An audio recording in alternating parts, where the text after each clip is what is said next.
fríos más intensos. Las tres tienen este componente y este capítulo. El primero es el de las carnes, las verduras y la riqueza. ¿Y qué quiero marcar con carnes, verduras y riqueza? En un ratito vamos a estar en el Puente de la Noria, en un ratito vamos a estar en el Obelisco. Allí hay verdurazos. ¿Verdurazo de quién? De productores que están incentivando el consumo y que están pidiendo también distintas cosas para sí, en desmedro del consumo de la carne, porque la carne aumentó mucho, porque el asado se tornó un bien más que de accesibilidad a la mayoría de los argentinos, como algunos suponían, en un bien casi excepcional en algunos hogares. Pero lo cierto es que, naturalmente, la prohibición a las carnes, que rige desde hoy, se conoció el boletín oficial, rige por 30 días, ya tiene impacto en ¿qué? En la creación de riqueza, porque eso destruye riqueza, no crea riqueza. No potencia la generación de dólares, no potencia la generación de valor agregado, tampoco las exportaciones, pero al mismo tiempo tampoco es un incentivo a la inversión en la industria ganadera. De hecho, con Javi Lanari en un rato vamos a contar ya todas las repercusiones que ha habido. Carne que incluso empieza a dejar de tener la presencia que supo tener en algunos lugares del planeta, como Europa, pero también por primera vez restricciones que tienen impacto en, por caso, el comercio con China, que venía creciendo a pasos agigantados en los últimos años, en particular de provincias como la provincia de Neuquén. Así que el correlato de una medida que el presidente hoy ratificó, una vez más hablando por Radio 10, presidente que además dijo básicamente que la mayor preocupación es que los argentinos coman carne a precios razonables y que el asado es de todos. Miren qué frase, ¿no? El asado es de todos. Ese que iba a volver, que no está, y por el cual restrinjo exportaciones porque aumentó tanto que se tornó prohibitivo. Curiosidades que la vida tiene. Ese cepo, insisto, a la exportación, que ya tiene el antecedente de la decisión del 2005-2006, que en ningún caso trajo soluciones, sino más bien dolores de cabeza, problemas, desinversión y además alza de precios en el mercado doméstico, el que ayer se evidenció en el mercado de Hacienda de Liniers, con precios de cortes vacunos que crecieron hasta un 30% como lo habíamos marcado. Así que el primer gran título es este, con las repercusiones, con el paro de la mesa de enlace que empezó en el día de hoy de comercialización por 9 días y hasta el viernes de la semana próxima, que amenaza con generar cierto desabastecimiento en las góndolas y carnicerías locales, pero que pone en evidencia una tensión de las tantas crecientes que hay en el marco del peor momento de la pandemia. Segundo título son las restricciones. Claro, las restricciones porque esas restricciones en algún punto implican un poco de asfixia, curiosamente en búsqueda de oxígeno. El oxígeno que en los hospitales está empezando a escasear, en las unidades de terapia intensiva que están atestadas, que están en un nivel como jamás tuvimos en la Argentina con pacientes con COVID, además con edades más jóvenes, pacientes que están más tiempo. Lo bueno es que en ese contexto muchos se recuperan, aunque la mitad, dicen, de los que entran a una unidad de terapia intensiva y requieren de una asistencia mecánica respiratoria, de un respirador, la mitad de todos ellos quedan en el camino, fallecen. De allí lo perturbador. Hay 5.877 unidades de terapia intensiva ocupadas.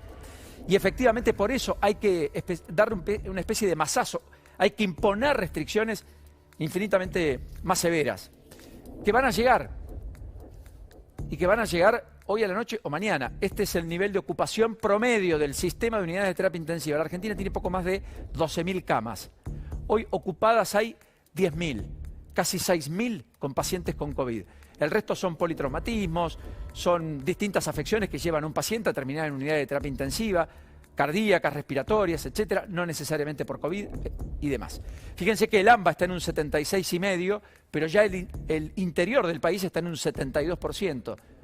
Estaba en un 60% hace tan solo 30 días atrás. Lo concreto es que ya empezaron distintas provincias a poner fuertes restricciones y probablemente la Nación le agregue algunas más. Río Negro parece que tomaría decisiones adicionales esta noche, que regirían a partir de mañana.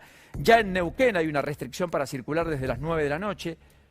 Desde hoy se han cerrado los clubes, las iglesias, los cines. Todo esto por los próximos 10 días. Ayer Neuquén tuvo 977 casos. Nunca tuvo tantos casos como ayer desde que la pandemia empezó. En Corrientes, este es el capítulo Neuquén.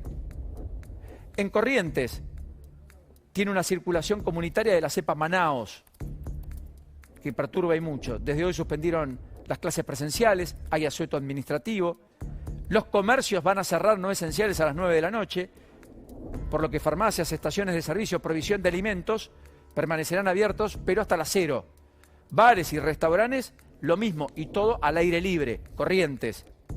Y los gimnasios, eso sí, se cierran, como ocurre aquí en la ciudad y como se va a prolongar, y también en toda la zona del AMBA, y en distritos que están en fase 2, en el interior de la provincia de Buenos Aires, creando una situación muy perturbadora. Hay un tendal de gimnasios que han cerrado, como librerías, como espacios dedicados al cine, locales gastronómicos, etc. Esto es lo que rige en Corrientes desde hoy, insisto, decisión que tomó el gobernador Gustavo Valdés. Bueno, Córdoba está evaluando los últimos detalles de las medidas que también va a anunciar mañana, a la espera del decreto del presidente. Ayer Córdoba tuvo casi 4.000 casos de COVID una vez más. Provincia que recibió 41.000 vacunas de Sputnik en la noche de ayer y más de 4.500 de Sinopharm, que van a ser volcadas a segundas dosis de aquellos que tuvieron la primera dosis de la vacuna. Están surgiendo hipótesis de cierres transitorios en los colegios por tiempo limitado. Han duplicado la capacidad del polo sanitario para testear más rápido en la ciudad capital. En el hospital de Unquillo, Sierra Chica, ha sumado un hospital de campaña por la falta de camas y por la alta demanda de COVID, es decir, ha impregnado también el interior de la provincia de Córdoba.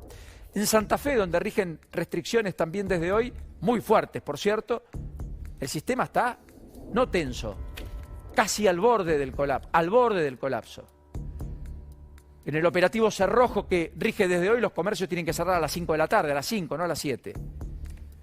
No se pueden hacer actividades al aire libre en conjunto. No pueden varias personas hacerlo. Se cancela, por tanto, ese entrenamiento grupal que es tan tradicional aquí en los lugares de la ciudad de Buenos Aires. La presencialidad para las profesiones solo se mantiene para los profesionales de la salud y los notariados, esto es, los escribanos que tienen que validar informes. Todo el resto de las profesiones liberales a fase 1. No pueden transitar, son todas virtuales. Y eso incluye a todos los profesionales, incluidos psicólogos, por ejemplo. Incluidos psicólogos. Santa Fe, que además tiene a las 7 de la tarde restricciones de circulación, a esa hora cierran los bares, y un virtual toque de queda, vale la pena decirlo. Los comercios a las 5, los bares y restaurantes a las 7. Y después una especie de toque de queda, donde además, como en Corrientes, al esencial que puede transitar por la noche, le van a decir, ¿y usted dónde va? Yo puedo ser periodista. Ahora, yo no tengo un programa a la 1 de la mañana. Yo no podría, siendo esencial, transitar a las 12:30 de la noche. ¿Se entiende?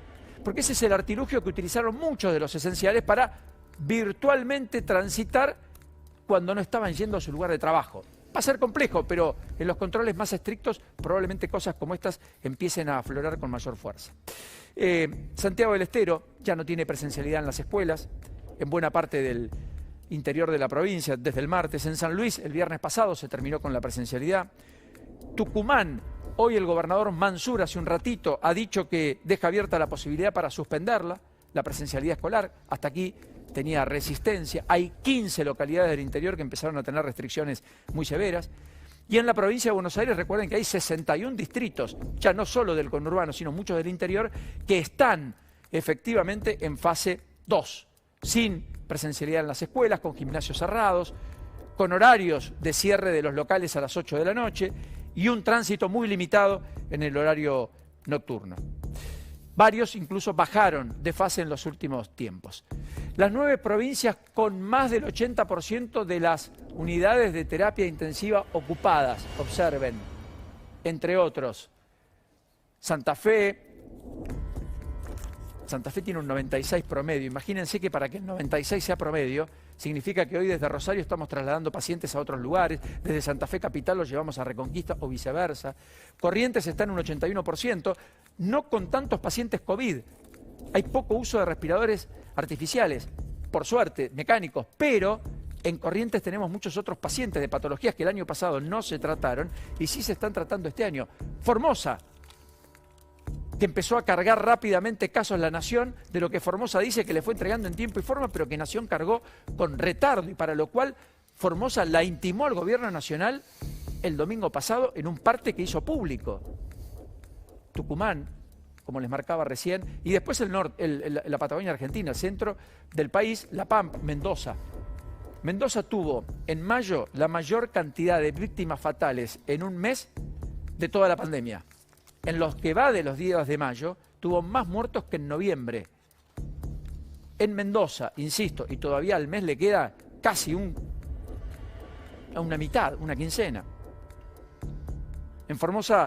En Mendoza, hubo 426 muertes. Había habido 425 en noviembre del año pasado. La Pampa 83%, Neuquén 91% promedio, Río Negro 94%. ¿Saben qué pasó acá ayer, por ejemplo, como dato, para ilustrarlo? En General Roca, una mujer joven embarazada tiene pérdidas. Requiere de una intervención rápida. Estaba embarazada, pierde al bebé, también perdió la vida, no tenía cama. General Roca, provincia de Río Negro. En Neuquén hubo derivaciones, desde Villa Langostura hasta distintos lugares, pero ya hay derivaciones en Neuquén Capital también, donde las decisiones que tomó el gobernador Gutiérrez son de cerrar fuertemente la circulación y también actividades para intentar morigerar el impacto veloz, rápido, mucho más veloz que la de la primera ola de pacientes que contagiados terminan en una unidad de terapia intensiva. ¿Quieren ver cómo estamos en la estadística global? Hay 3 gráficos que lo muestran. Cuando uno ve la cantidad de muertos que hemos tenido durante el último tiempo, uno observa, miren lo que es esto. El promedio semanal de víctimas fatales. Observen. Empezamos en junio, porque recuerden, mes 4, mes 5, no tuvimos casi víctimas fatales. Abril, mayo, todos encerrados, quédate en casa. Era para ganar tiempo para el sistema sanitario, pero no había casos. Había calor, etcétera, no había presencialidad, no había tránsito, no había actividades. La actividad económica, insólitamente e históricamente, por ejemplo, como en ningún otro lugar del mundo, la actividad económica se resintió en un todo. La industria automotriz produjo 0 autos en abril del año pasado, 0. Todas cerradas, ni con protocolo. Todo eso es lo que estamos pagando ahora, porque fruto de haber hecho mal esto, es que ahora no hay oxígeno para hacer un cierre como debería y como la situación sanitaria amerita y como los expertos sugieren y como el mundo ha hecho. Acotado, limitado, estricto, por un tiempo determinado y breve. Después vino todo esto que ustedes ya conocen, el octubre y noviembre del año pasado, cierto relajamiento, algún pequeño rebrote y acá está el efecto ya de la segunda ola. Estos son, insisto, los muertos semanales. Vamos a la próxima placa y observen en el día a día de mayo. Miren por dónde empezamos y miren dónde estamos. 1 de mayo, 2 de mayo, 3 de mayo. Y fíjense que hemos discurrido en los últimos días a estos números que nos estabilizan en un promedio de 550 muertos por día. La mitad de muertos que por año, por día, en cualquier año normal la Argentina tiene, con todas las patologías, enfermedades, etcétera, que son 1000 muertos. La Argentina tiene 350.000 muertos promedio por año. Por COVID están muriendo la mitad, lo cual significa que hay una sobretasa, muy distinto al escenario del año pasado, donde había un promedio, en algunos casos, bastante menor. Y la última imagen muestra cómo ha sido esa curva de crecimiento de víctimas fatales. Observen, marzo, abril, mayo, junio. Recién en julio empezamos a tener alguna cantidad de decesos relevantes. Y fíjense luego lo que vino. Como dirían los epidemiólogos, claro, atrasamos la curva. Tendal de economía, sin financiamiento y sin espalda para muchos. Y llegamos a esto. Y a esto que es más perturbador. Fíjense la velocidad del crecimiento. Casi al ritmo que teníamos acá en la primera ola. Lo tenemos ahora. ¿Y eso por qué? Bueno, porque las vacunas no llegaron. Si hubieran llegado, probablemente eso estaría mucho más alivianado. O quizás con tendencia a la baja, como pasó en Israel, como está demostrando Chile hoy. Como empezaría a ocurrir en Uruguay en las próximas semanas. Como ocurre en los Estados Unidos, como sucede en toda Europa, que está de a poco reabriendo, Gran Bretaña como caso emblemático, pero también Francia, también España, también Italia, también Alemania. Y ahí es cuando llegamos al tercer eslabón, digamos. Y en el tercer eslabón tenemos que las vacunas se han convertido en el único plan y la única manera de afrontar el caos. Porque acá no hay un caos solo sanitario, es un caos político y es un caos económico. Lo arrastra lo sanitario en un contexto de un año electoral. ¿Cuál es el plan del gobierno? Se lo traduzco. 5 millones de vacunas en 30 días. 5 millones de vacunas en 30 días. ¿Puede? Sí. Tiene 1,5 millones de stock hoy. Llega el fin de semana, por el plan COVAX, llegan más de 860.000. Luego llegarán vuelos de Sputnik la semana próxima, que dijo el propio Putin en Rusia que va a empezar a regularizar los envíos, particularmente a la Argentina, uno de los 60 países que compra y uno de los que compró primero y antes que nadie. Una vacuna que después validó el mundo científico, incluso de cuando la empezamos a aplicar en la Argentina. Pero después estarían llegando los primeros embarques de AstraZeneca. Lo confirmó Carlos Tomada, el embajador argentino, con el canciller mexicano en México. Y serían 3,5 millones antes de fin de mes. Y además habrá probablemente más vacunas de China, en este caso no Sinopharm, quizás con ya la gestión que empezó hace mucho tiempo, pero que tendría definiciones la próxima semana del gobierno de la provincia de Buenos Aires, a partir de la ley que lo autoriza a hacerlo, que se votó el martes, que ayer ya promulgó rápidamente Kicillof, la llegada de la vacuna CanSino, que es una vacuna que es una sola dosis, es como Johnson & Johnson, pero que dicen se podría dar como segunda dosis de la Sputnik V, que a muchos se le dio la primera, pero no tienen certeza de cuándo va a recibir la segunda. Y es perturbador porque en muchos de los casos, ya a quienes los vacunaron con Sputnik V con una dosis, ya pasaron más de 10 semanas, 11, 12, están en el límite y deben inocularla con la otra vacuna. De lo contrario, van a empezar a perder eficacia en preservarse de aquello para lo cual se vacunó, que es justamente el COVID. Bueno, así las cosas, la primera gran apertura a esta tarde de las 3 de las 3. Feliz cumple. Gracias, Paulino. Enorme placer, ¿eh? 40. Pero yo nunca hubiera preguntado la edad de una mujer. No lo dice. No yo lo digo, 40. Hay que ponerse feliz cuando uno cumple años, pero sobre todo en estas épocas. Lo dice porque parece menos.